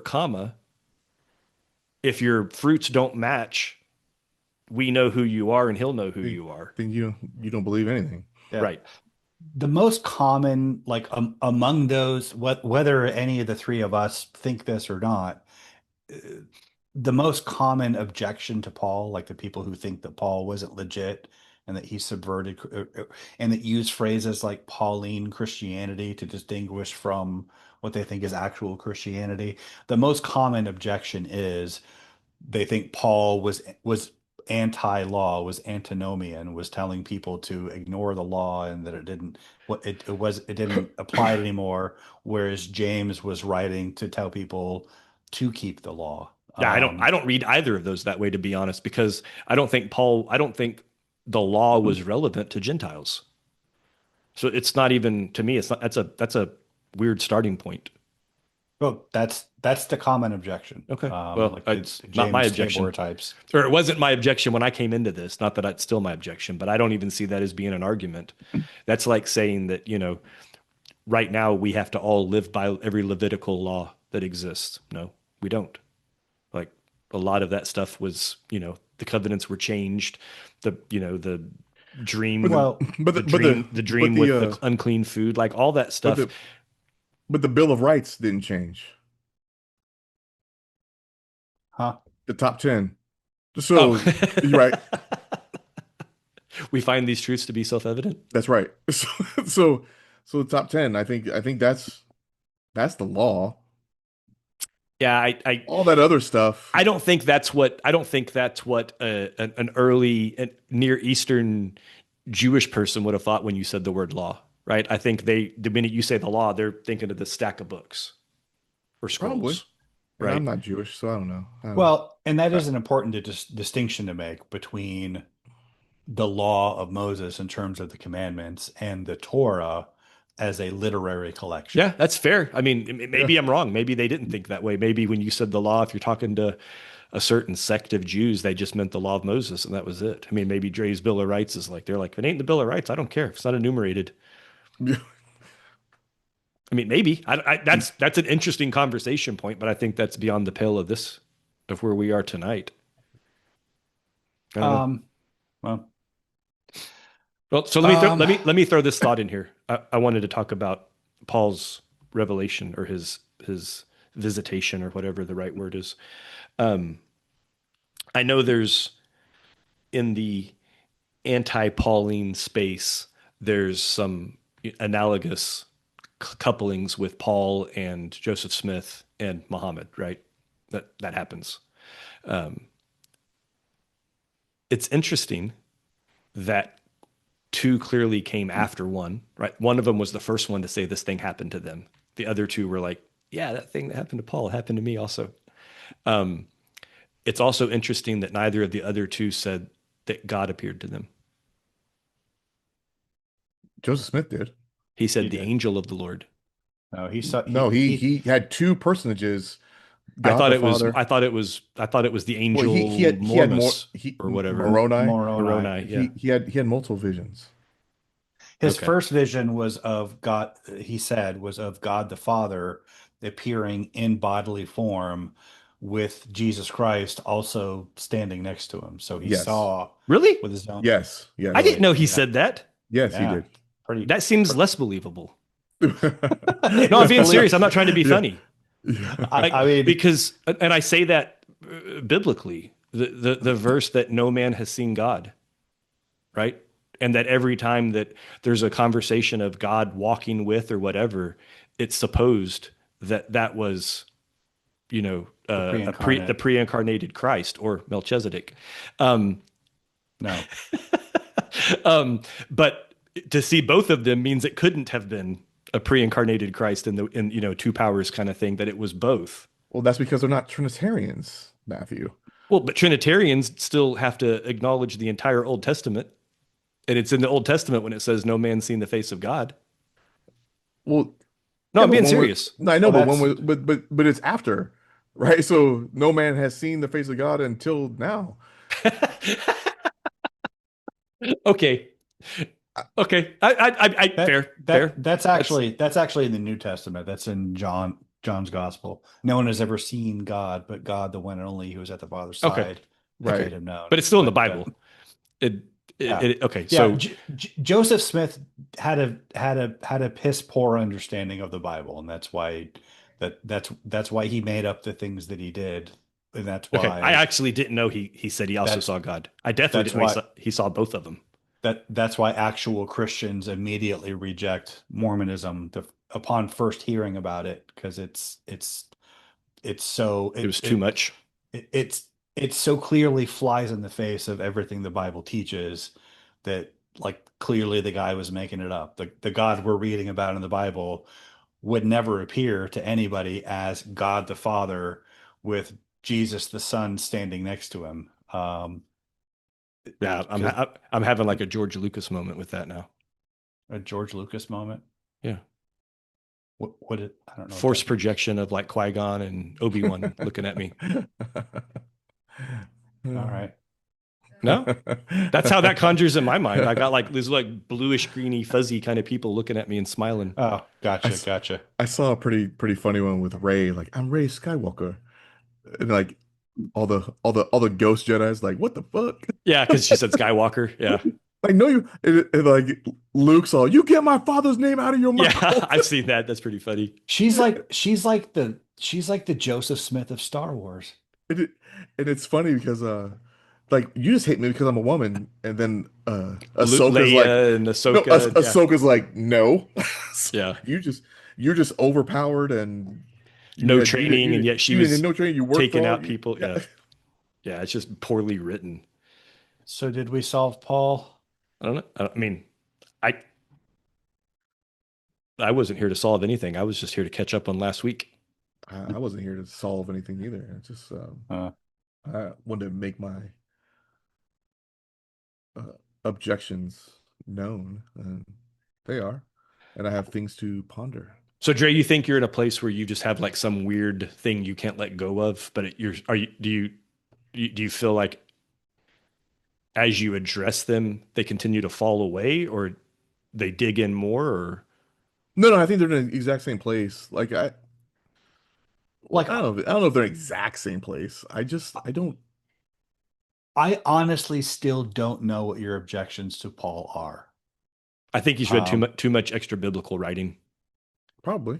Like, and maybe this isn't something for you to answer right now, unless you just have answers readily available, which I don't. Reverse rapid fire. I don't think you do, but just something to kind of grapple with. is it that you have problems with Paul's teachings in particular? Like, is it the content of what he taught that you can't accept? Is it the story of his conversion, which is a bad term for it because Sure. he didn't convert, but you know what I mean, the story of Yep. his Yeah. Yeah. encounter with Christ, or is it just his personality, or is it like what is it exactly that you have a problem with? Because like I'm trying to No, like I get it. I get it. And the answer is yes. okay, And I well know that then, didn't help, right? But well, yeah. and the next thing is, and I don't I think Next if thing that is, well, what about what he's well, teaching yeah, with and regard? I don't think What we're about his gonna. conversion story? And what about? No, I get it. And I'm not asking that necessarily now in the moment, but I would challenge you to like go and sit and write these things down. You know, write them down, find what, specific concrete evidence that supports this belief that you have about why his content is wrong, why his personal account of his encounter with Jesus is wrong. What's wrong with his personality that you think disqualifies him? I don't actually think his personality Well, disqualifies I him. was just throwing Yeah, that out yeah, there I as know. I'm just examples, but but but but but whatever it is, like I'm just trying to nail down what the issue actually is, and I still honestly don't know. Um, I think that's important to nail down. And I think this is, if this is the thing that's keeping you from like fully committing to biblical Christianity, I think this should be the most important thing in your life to solve right now. Um, and that's not an exaggeration. I think it's that important. Um, and I think we need to nail down explicitly and concretely what that thing is and identify where that's coming from and how do we address it. Or maybe you're right, and you're going to help us all come out of this illusion where we think Paul is legitimate. um or maybe you're wrong, and we need to help you discover well, I have no doubt that plenty of what I think I might understand is wrong, but it doesn't but it doesn't mean that I mean what I'm saying is I don't know if it's right or wrong, but I have reservations for what you're telling me is right. well, but not what I I don't in even know what to particular. do with what you just said. I mean, I'm open to being wrong. I've been wrong about a lot of things Sure. about for over 50 years, I right? mean, who So, hasn't, right? Like I but get that. But then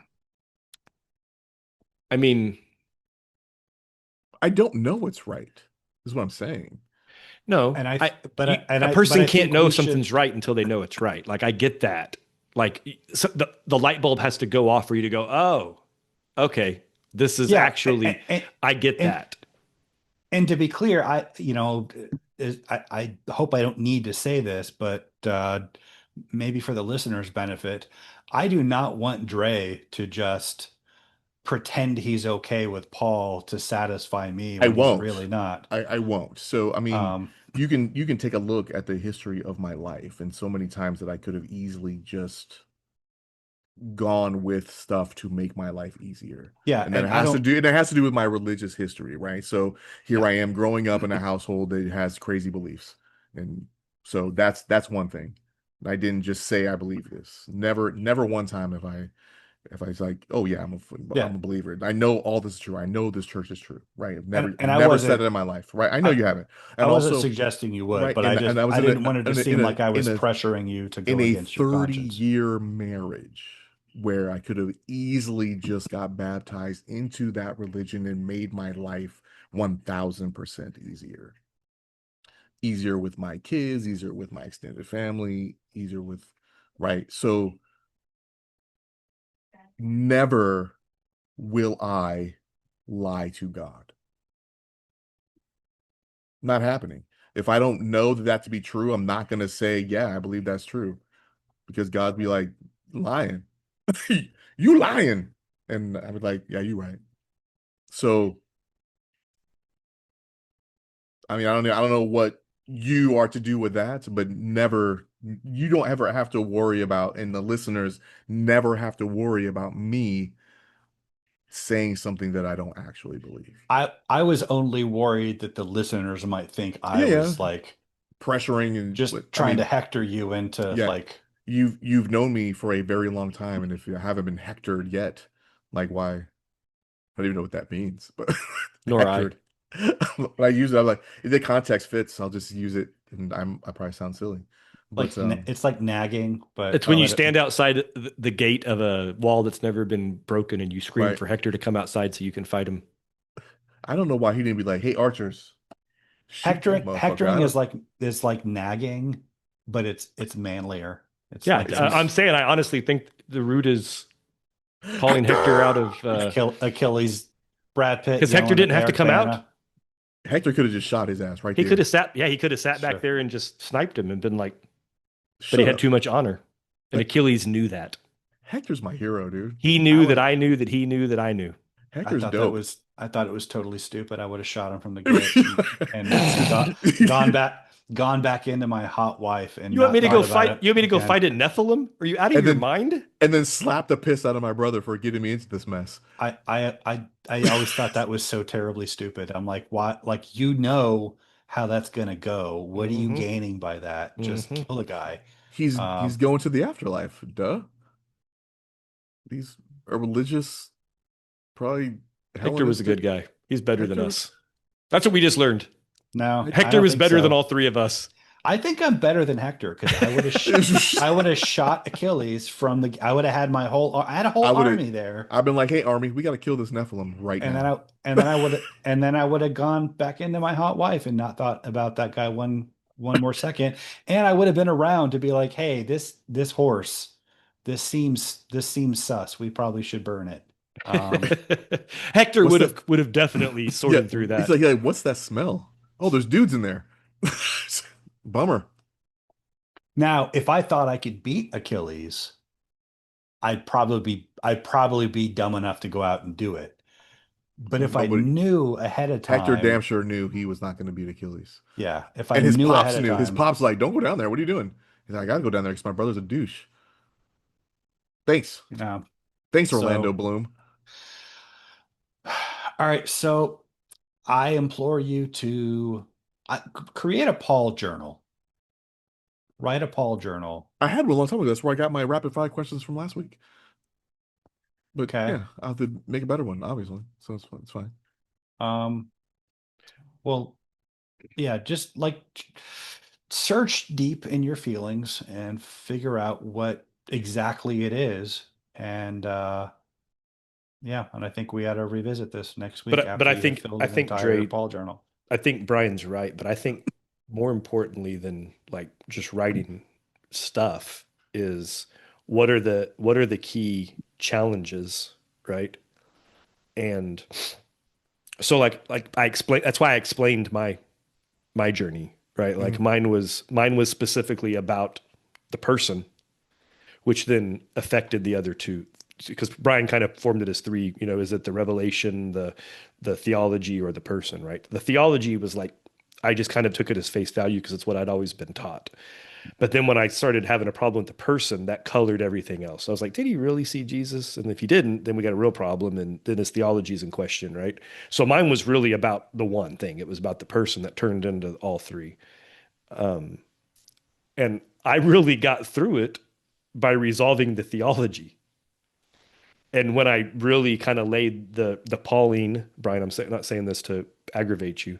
When I laid the Pauline concepts against the rest of Christianity, there wasn't anything that was opposed. You know what I mean?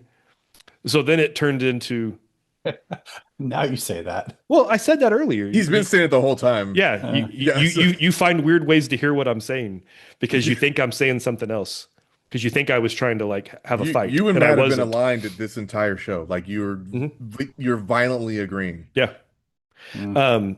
Listeners, tell us, were we violently agreeing or not? Like, but when I realized that there was nothing that Paul was saying that was like anti-Christian, that would have been something that Jesus wouldn't have said or done, or that would countermand the totality of Christianity.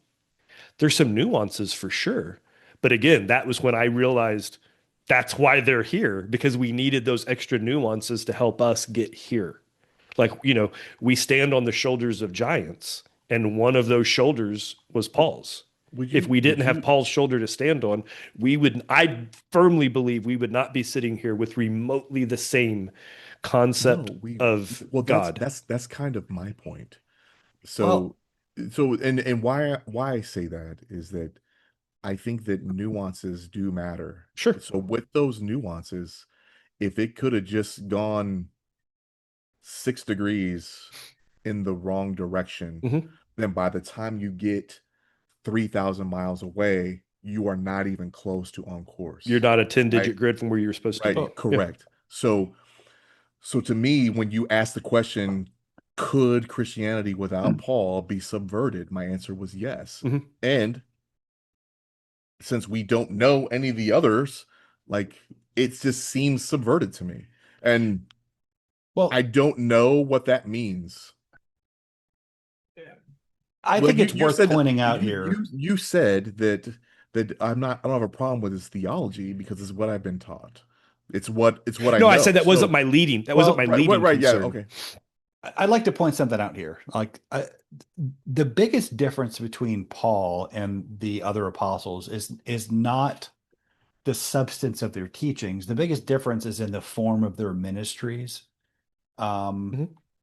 the default, the primary activity of the apostles in the first century was to travel around the Mediterranean world teaching verbally. And there's this, and I'm this might seem a little tedious, but I think it's worth it because the way that we think about the New Testament and the early church and how all of that works together, I think we I think we kind of I think we miss a lot. Romans 1, verse 8. Um, Verse 11, I long to see you so that I may impart to you some spiritual gift to make you strong. That is, that you and I may be mutually encouraged by each other's faith. I do not want you to be unaware, brothers, that I planned many times to come to you, but have been prevented from doing so until now, in order that I might have a harvest among you, just as I've had among the other Gentiles.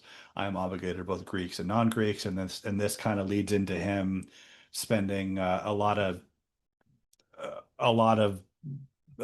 parchment laying out like the whole like rationale of the gospel, going back to the Old Testament. But as valuable, the Epistle of Romans is invaluable to us, but Paul started it by explaining, well, since I can't come visit you as I would prefer, I'm gonna, here's this epistle.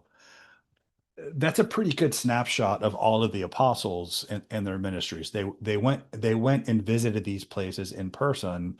They taught them in person. They gave them their oral testimony about Jesus and giving them their teachings. Um, that's what everybody was doing by default. All of the apostles, besides Paul, were doing the same thing, giving these oral teachings. Paul was a more prolific writer than the rest. Oh, he was in jail for a minute. He had some time. That's true. But also the other apostles were what we have their teachings in the Gospels, like that the Gospels they weren't the form of their teaching was much different than Paul's, but we have it all preserved. Their oral teachings that they gave in person, um, we have preserved in the Gospels themselves. Um, that's Right. It's kind of it's where like they're it's like the difference between James Madison and Alexander Hamilton. Hamilton was such a prolific writer that we know exactly what every single thought he ever had ever in his mind. Where though he had disagreements with founding fathers, they were much aligned, but we don't know what the hell they said because they didn't write stuff, right? We only have a couple of writings that even the Federalist Papers is so many, and they were mostly written by Hamilton. Well, So I I, get it. Like, I'm kind of making the opposite point though. We do know what they had the oral teachings of Jesus and their stories about Jesus. That's what they taught. That's the substance of what they told them. They were there to bear witness to the person of Jesus and pass on the oral teachings they received from him. Just the way that the disciples of rabbis would memorize their teachings and then they would pass them on no, I orally. get that. So So how is that the opposite of so your my point? because Paul didn't, well, you mentioned how we don't know what they wrote. Then I misspoke. But Like that's we and do know because they had right. councils and they had conventions and they had all these And things well, that and we have the gospels that preserve that. so it's not an opposite But point. It's the same point. My analogy stands. I think it does also. That's but exactly like what you two well, are violently agreeing now. okay, Yeah. but Paul didn't have that to fall back on. Paul Paul didn't have Jesus' public teachings. He didn't have his dialogues with people like Nicodemus to pass on to his disciples. He didn't He get to see had him curse a fig tree. right. He had his exposition. He had the basically his commentary on the Old Testament with regard to how Jesus fulfilled it and what it all meant in that context. I think he was chosen because he had a much better mind for those things than the other apostles. The other apostles' role was very different. So there wasn't, their writing letters was like Second Peter. He gives a very powerful, concise summary of the gospel in Second Peter, but then he bolsters it by reminding them of the transfiguration. He doesn't go into He detail said, "You that got to believe me because I was fucking there. I saw it. I we did saw not follow cleverly invented stories when we made known to you the power and coming of our Lord Jesus Christ, but we were eyewitnesses of his majesty. So that's interesting. The Yeah. clever myths, like we're eyewitnesses. So Is that so? What is Peter saying there? are you insinuating that he's calling out Paul for making things up? Perhaps. In the Yeah. very letter, her work. I mean, I think this is a problem, Dre. Like that is, there's nothing in the text that would lend itself to you reading that into it. But to read that into it, you have to ignore what's in the text where he explicitly refers to Paul's writings as scripture. He talks about how he writes the same way in all of his letters, which ignorant and unstable people distort to their own destruction as they do the other scriptures. So, I mean, you're reading into it things that are absolutely not there and ignoring things that are there. I don't know why you do that. I mean, I don't, it's, But Dre, why are you the way you are? I mean, you have this story in your head about things that are going on behind the scenes, and it blinds you to stuff that's right there that Mm, refutes what you're thinking. okay, Am, got it. am I Got am I it. Fucking wrong? got it. Fucking got it. Cool. I think you are wrong, but that's okay. I don't need to argue about it. Well, okay. I'd love to hear why. Well, I don't have. I told you why. We had this conversation fucking 10 minutes ago. Well, I didn't write the epistle. I mean, that's what it says, and it took you completely off guard when I read it. Yeah, okay, got it. All right. Well, Got it. I'll let you sit with that. Okay, thank Um, you. well, on that note, We never we went back to the super apostles concept. that's okay. We talked about that We kind last of week. did. We did a little bit last week. Those are Okay. jabronis. That's the jabroni comment. That's the jabronis. No, I know that, but like I don't even remember. I never came across that. I don't remember the term super apostles. So I asked the oracle what it means, and it gives me like four options, and three of the four is Paul's using heavy sarcasm, which is the majority scholarly view. So he's ridiculing rival teachers. Ooh, the real apostles. Um, and then the second one says And apostles, Brian's answer to that is it's not the 12, it's the 500. right? But the Well, 500 wouldn't be.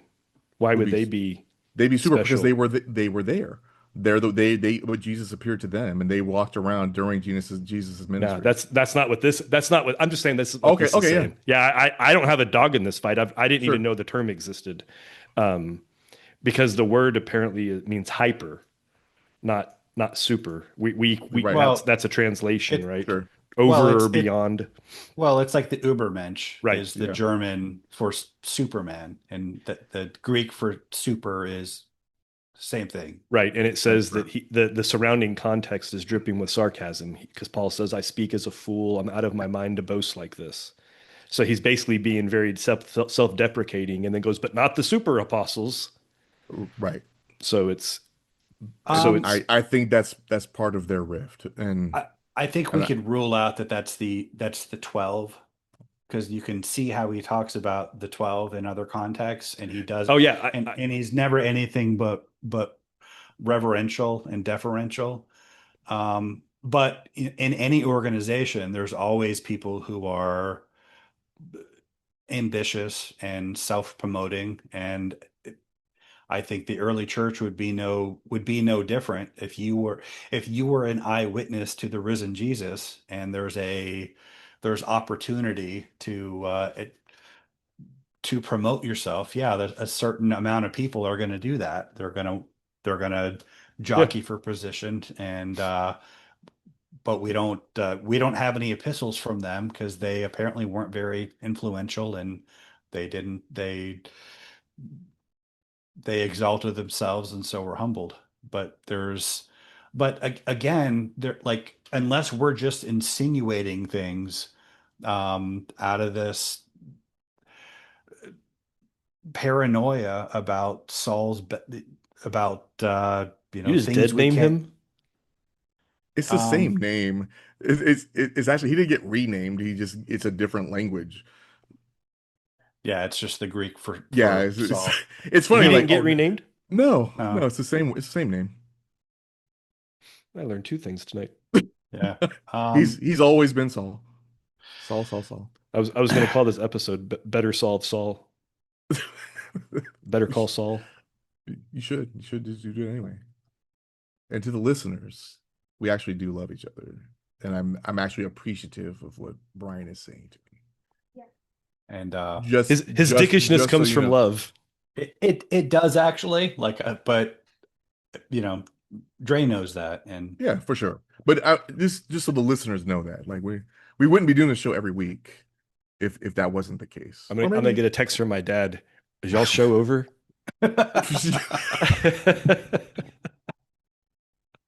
um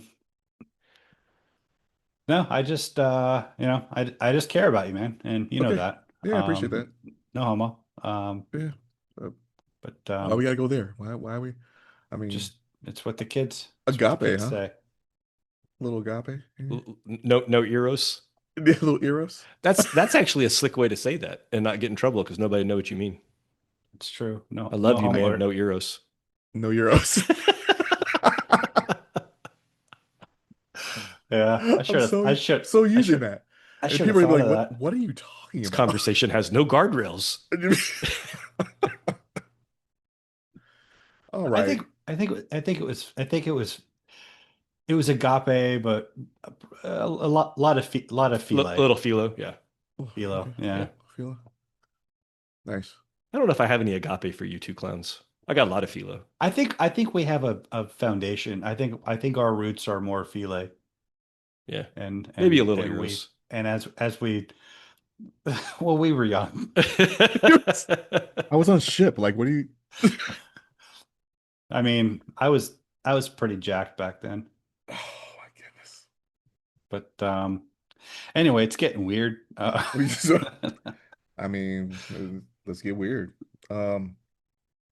So I think we'll be done with Paul for a little while, but I'll probably just bring him up Yeah. from time to time. I'm gonna come up with things. And I'm gonna rapid fire Paul every episode, and not even just get your answer, and then we'll not even talk about it, not even address it. Interesting. So anyway, how was your weekend? Yes. But as you're journaling about this stuff, I mean, obviously, I'm sure you are, but pray most of all. Ask God for answers about this. Um, I can't recall any time where I've sought answers about something like this and prayed about it, and the answers were not forthcoming. So You know who you should not pray to? Anne. what? I won't. Thank you for What- that.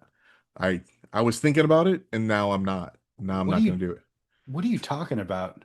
So I didn't get to do my little what I've learned about the Reformation bit that I've been doing.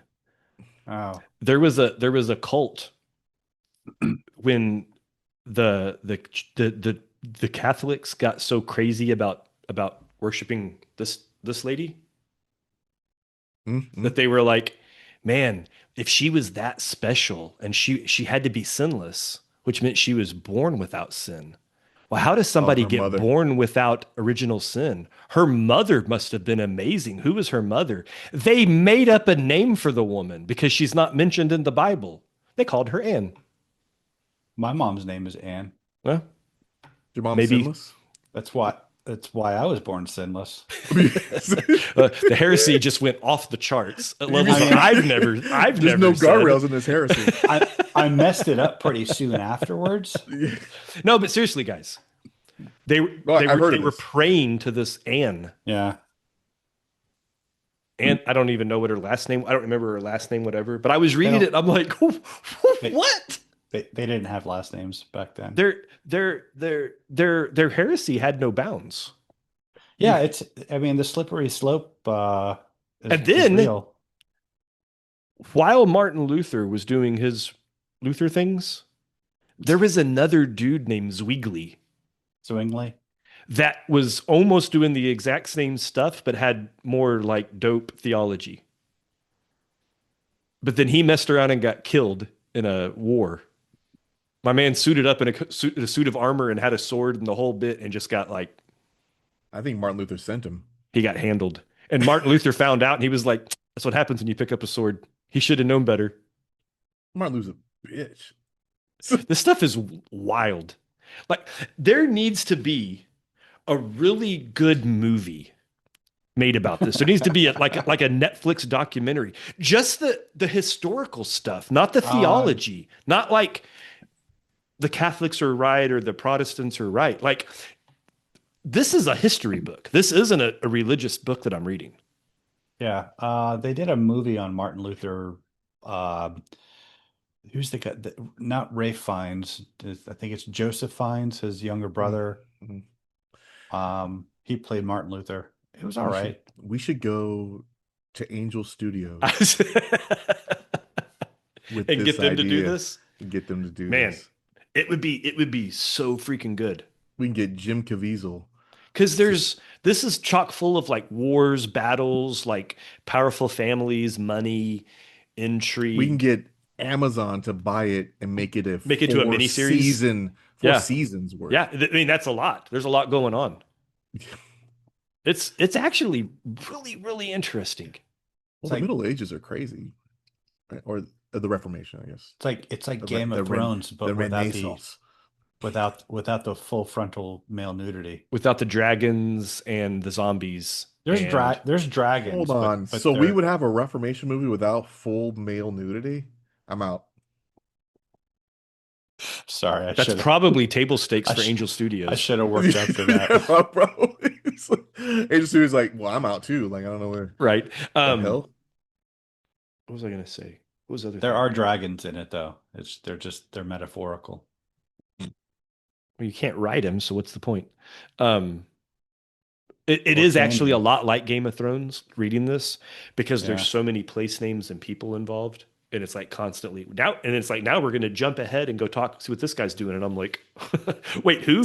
I need like a board with like red yarn going back and forth across it so I can keep track of everything. There's a lot going on, but this is an interesting read. It's actually way more interesting than I thought it was going to be. Cool. That must Yeah. that must be really satisfying for you.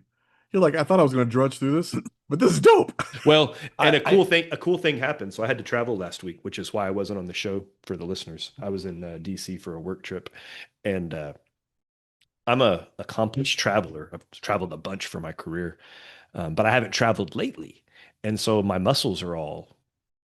travel muscles suck. And I left my AirPods charging, and I went to the Yo, airport. I didn't have. that's a rookie mistake. You had to raw dog it. I was raw dogging air travel, which You meant didn't just pick up another set of earbuds at the airport? I thought about it, dude. And you know what? Even some Honestly, cheap ones? so I'm gonna be honest. This is no shit, guys. This almost sounds stupid. I was like, I only had one book on me. I had no books, no digital books on my iPad. My iPad obviously was loaded and ready to go. I've always got Netflix videos and just, stuff. And I've got podcasts on my phone and blah blah. Had one book, that book, and I forgot my earbuds. And I was like, man, I could just pop in, buy another set of AirPods. And I was like, you know what? Read this book. What if I was supposed to not have AirPods and I was forced to actually read for an entire trip to and fro? And so I just dug into that book and I was like, this is so I'm proud I of don't know you. if it was divinely inspired that I didn't have my AirPods or if I'm just an idiot. But Wait, regardless, the outcome was um, good. I mean, divine idiocy It's my favorite is guide. it a thing? It's a thing, right? I feel I like like I'm to the often divine idiot. I like to think I'm one of God's favorite idiots. He loves all his idiots the same. Well, no, probably I not. might want that on my tombstone. I'm God's favorite idiot. God's favorite idiot. Matt, Matt Moore. beloved father, husband, grandfather, divine idiot. Grandsire. Well, yeah. All right, boys. So I mean, what I want to impart to the listening audience, though, is that what you need to do is stay curious, stay enlightened, or even get enlightened. And we will see you next week. God bless.